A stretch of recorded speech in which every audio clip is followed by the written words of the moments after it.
Hello साथीहरु, स्वागत छ आजको भिडियोमा तपाईहरुलाई। आजको यस भिडियोमा तपाईहरुले आफूसँग रहेको जग्गाको लम्बाइ चौडाइ नापेर धुरमा कसरी निकाल्ने र कट्ठामा कसरी निकाल्ने भन्ने हामी तरिका सिकाउने छौं तपाईहरुलाई। र यो सम्पूर्ण प्रक्रिया सिक्नको लागि स्क्रिनमा हेर्नु होला है त। स्क्रिनमा देखिराख्नु भएको जग्गाको लम्बाइ र चौडाइ हामीले फिटमा नाप्नु पर्ने हुन्छ। उक्त फिटको लम्बाइ र चौडाइ लाई हामीले गुणा गरेर त्यसको गुणनफल निकाल्नु पर्ने हुन्छ।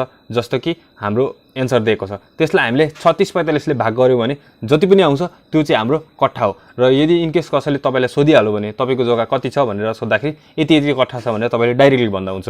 र अर्को कुरा भनेको तपाईको इनकेस तपाईले धुरमा निकाल्नु छ भने तपाईले के गर्नुपर्छ, ठ्याक्कै 36-45 लाई हटाएर त्यहाँनिर तपाईले 122.25 ले भाग गर्नुपर्छ।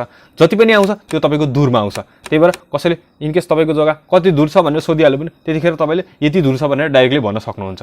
यो 36-45 र 122.25 कहाँबाट आयो र के हो भनेर थाहा पाउनको लागि स्क्रिनमा राम्रोसँग हेर्नु होला। तर पनि केही कन्फ्युजन रह्यो भने हामीलाई कमेन्ट बक्समा सोध्नु होला। हामीले भरसक तपाईको कन्फ्युजन दूर गर्ने कोसिस गर्नेछौँ। अन्तिमसम्म भिडियो हेरेर साथ दिनु भएकोमा धन्यवाद। हजुरहरु यसरी नै साथ सपोर्ट दिइराख्नु भयो भने हामी अझै पनि राम्रो भिडियोहरु, एजुकेसनल भिडियोहरु लिएर आउनेछौँ। हजुरलाई राम्रो अझै एकदमै प्रोफेसनल एकदम पर्फेक्ट बनाउनेछौँ। र हाम्रो च्यानललाई लाइक, शेयर, सब्स्क्राइब सबै गरिदिनु होला है। धेरै नै मेहनत लाग्छ यो भिडियो बनाउनु, नभए त हामीलाई पनि जागर चल्दैन नि हो साथीहरु। Okay, bye bye.